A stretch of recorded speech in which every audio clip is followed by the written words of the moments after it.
much.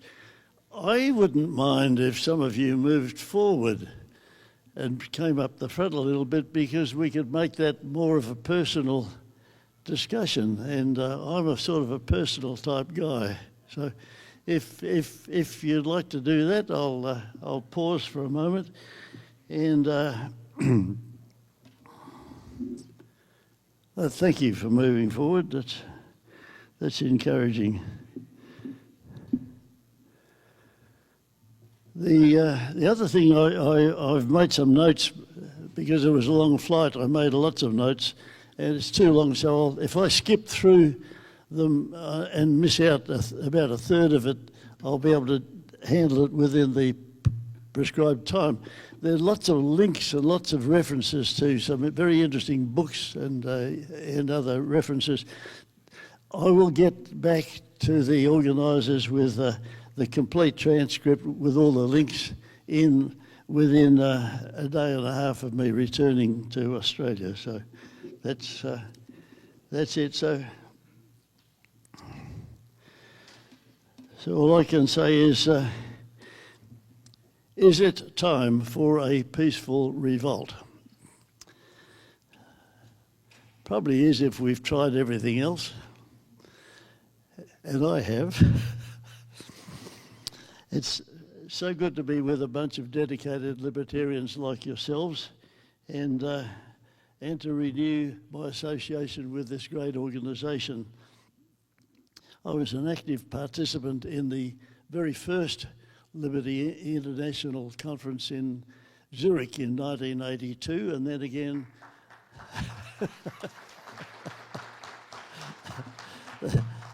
in London in 1984. And it was interesting that it was explained that Jim is the historian. I will send him some digitised photos that I took from both of those conferences, because they had some remarkable characters in them, and I used a lot of those ideas that I gathered up in those two conferences to build into my early arsenal when I set out on my libertarian journey. Again, I hope to pick up some ideas from you all and take them back to Australia with me, and in return I might share with you today some of the ideas and things that we've been doing over the years that have worked, and even confess to some of the things that haven't worked, because they might save you time. And time, of course, is the very finite element that we're always short of. We have a huge task ahead of us to libertarianise the whole world. But let's not be daunted by such a task. I think if we start with libertarianising ourselves, we can adopt strategies that, even under scrutiny of cost-benefit analysis, will prove to be net winners for ourselves. We can win out of all this, and I think that's important. That I've found that libertarianism has helped me in my business career. It's helped me be successful, and I can say for sure that my life would not have been the same if it hadn't have been influenced by some very major libertarians over the years. So apart from being focused, I think it's our duty to remain optimistic. Sometimes difficult, but hang in there and be an optimist. And let's talk about leadership. Leadership is something everyone talks about. You can see it every piece of paper you pick up, magazines, TV, everyone talks about leadership. But we can't all be leaders. Many of us have got other things to do. So I think leadership on the one hand is fantastic, but followership is equally important on the other hand. And this was explained well by Neil Ferguson in a recent ARC, Alliance for Responsible Citizenship panel in Australia, which was in the form of an interview by Australia's Greg Sheridan. And the panel consisted of Neil Ferguson, John Anderson, a former Deputy Prime Minister of Australia who's gone on to become one of our major intellectual influences in Australia. And Sheridan, handing over to Neil Ferguson, said, "Neil, looking out at the West, are we in this fight with a good shot? Are we going backwards? What is your net assessment?" And Ferguson said, well, my message is that leadership is important, and John was right about that, but we also need to act at grassroots. The most important message I have for people here at ARC is to be active citizens, because the threats to our freedoms don't just come in at top level, they come in within your school, they turn up in your college campus, on your alma mater, and you have to be ready to fight the ground game to make sure that crazy ideas, whether it's about race or about gender, don't become part of the school's educational system that you have relied upon and you are sending your children and grandchildren to. So leadership, yes, we need it, and it needs to be strong, but the followership is just as important, and that's what ARC is all about. Each and every one of you can do more of the fighting that we just talked about in our daily lives. It works too. When the woke Director of Human Resources decides that it's time for you to do a little bit of intersectionality training, say no. Just say no to all that stuff. I think if we all do this, we will have fellowship as well as leadership. Sheridan also asked John about his grandchildren and what he thinks about their future. And Anderson said that really it's an age which is surprisingly disinterested or even hostile toward the best interest of our kids. I cannot think of a policy area that we should not approach with an attitude that would mean for this would mean for our children. Economic policy, environmental policy, defence policy, tax policy, dare I say, a fiscal policy and monetary policy, and our disgusting willingness to live beyond our means and engage in intergenerational theft. I could expand on that, but I haven't got time. That was an amazing interview, and in my transcript there will be a link to that YouTube of that interview between those amazing, very current, very, very incisive activists. So let me echo that call to action, which is a call to be an activist. There's another reason why you should be an activist. It's a hell of a lot more fun than just being a spectator.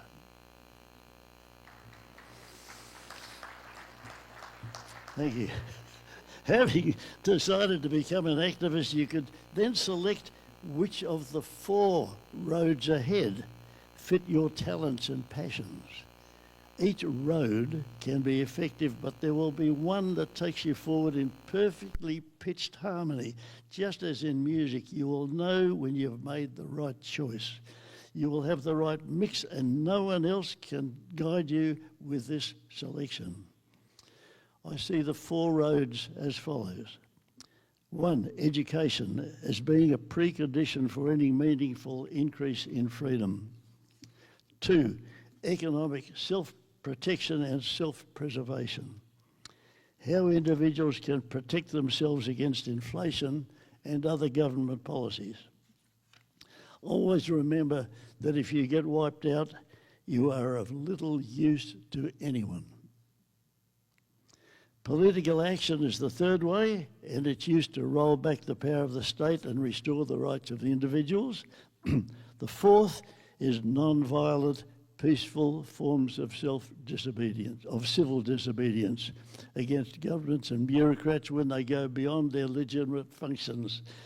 I always remember the wise words of Ayn Rand, who once said, "They can only do to you what you permit them to do."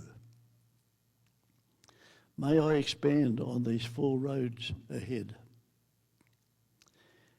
Number 1, education has been my own choice following a short but energetic sojourn into politics, but more on that later. Education is important in developing the partnership of freedom and self-responsibility. These are interchangeable terms. as self-responsibility is impossible unless one be free, and one can only be free, and one cannot be free if not self-responsible. My mentor, Leonard E. Reed, who founded the FEE organisation, suggests that education is a civilised alternative to ramming ideas down the throats of others. Instead, he said, if we have a clever idea, just work on it. If it's any good, others will borrow it from us. This is the road ahead that our Mankell Foundation has been following. The philosopher Eric Hoffer once wrote that the central task of education is to implant a will and facility for learning. It should produce not learned, but learning people.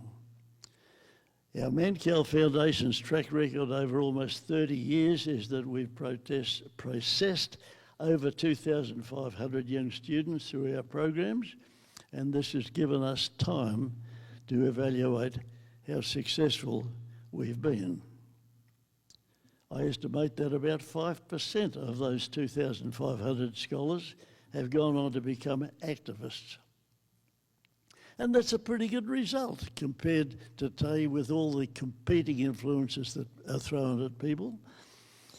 Our Mankell alumni have created their own organisation. They run regular events, and 4 of them are currently running as candidates in our upcoming elections.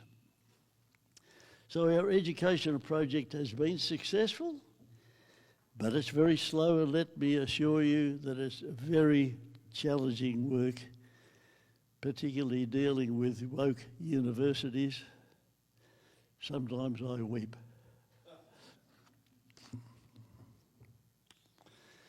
The second is economic self-protection and self-preservation. It sounds simple and logical that we always should make decisions that will protect ourselves from inflation and the other government policies. But this is not the case, as many of these damaging policies are sold to us by politicians as being to our benefit. A short course in the vital branch of economics called public choice theory will alert you how legislation is written in favour of those few who receive the concentrated benefits. They have much to gain, so we'll work hardest to lobby for this legislation. And for many years, Mankell has been sponsoring an accredited course in public choice theory, as it also explains that the prohibitive costs of such legislation are always designed to be spread over a large number of people so that it's not life-threatening to them, so they just put up with it and go along with it. What is threatening is the multitude of all these loads and burdens being put upon us by these self-centered legislative events that the costs are being spread over all of us again and again. If you're successful with your economic self-protection and self-preservation journey, you will always have sufficient funds to defend yourself and contribute to supporting your allies on the educational and political roads ahead. If you've chosen to go into business and run a company to achieve your end goals, may I suggest an excellent guidebook. Its author is a Canadian academic, Jana Woyshine. The book's title is How to Be Profitable and Moral. It's an excellent book that illustrates how to run a company on Randian principles, available in print or audible. The third road ahead, political action and its use to roll back the power of the state and restore the rights of individuals. My own brief sojourn into politics was with 9 other Australians in 1974. We formed the Workers' Party, later renamed Progress Party. Murray Rothbard helped us write the platform, so you can imagine that it was right on target. This was an interesting experiment, and it was covered in my book called Heroic Misadventures, and there's a link to that free ebook in the notes. the chapter is called Our Very Own Political Party. Was our political party successful? Did we take over Australia? No. But we did get 3 libertarians into politics, and ever since then there has always been several successful and very influential libertarians in the Australian political scene. So that's been our success. Our political party really ended when an individual called Malcolm Fraser was elected as Prime Minister. He had just had his photo taken with Ayn Rand, and his speechwriter had written into his election speeches some wonderful free market libertarian phrases that absolutely captured our imagination. And we all said, thank God we can pull up our tent, forget about this political experiment and go back to work. So we relaxed. However, as Prime Minister, he obviously did not understand those concepts and those words himself, as he went on to become one of Australia's worst Prime Ministers. This does not indicate that you should stop trying the political method as circumstances are always changing. The political road starts with a careful study of just what is the legitimate role of government. It's not easy to answer that question, and that degree of difficulty is deliberate. For us to say that we're not interested in government or politics would only be a satisfactory answer if government or politics would leave us alone. So there's every reason to step inside this murky mess, or as Donald Trump calls it, the swamp. I've been on 2 government boards over the years, and if you think it looks bad looking in from the outside, well, you should get on the inside. It's horrific. Now, way back in 1977, when I was still drawn to the political path, I booked what was called a long-distance truck line phone call to a fellow in England called Anthony Fisher.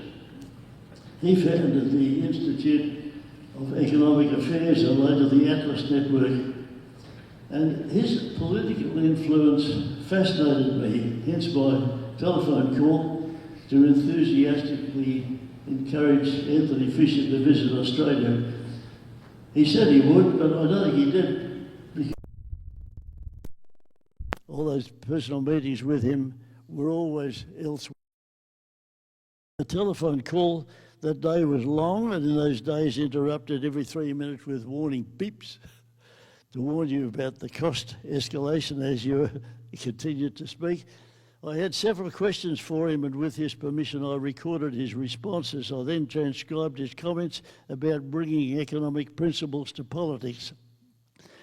There's a lot more in the notes that'll come, but I'll just mention one particular thing.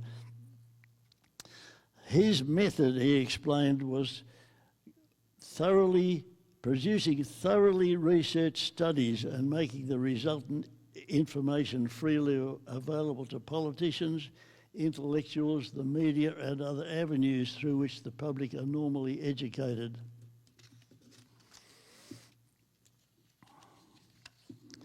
Fisher said, lacking fundamental principles as guides, the politician and his party organisation are like amateur explorers marching in step to an unknown destination without a map, navigational equipment, or any factual knowledge of the stars.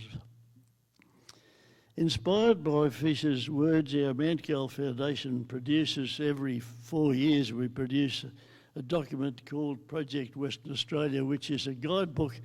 It's a policy document. It's like an instruction book to the incoming government of the day. And each 4 years we get one of these delivered personally into the hands of every politician of all parties. With limited success, I must say, although strangely enough, that's been picked up and has been translated and is being used in Ukraine at the moment. That as an instruction book for Ukraine as they design the government that will step forward after the war.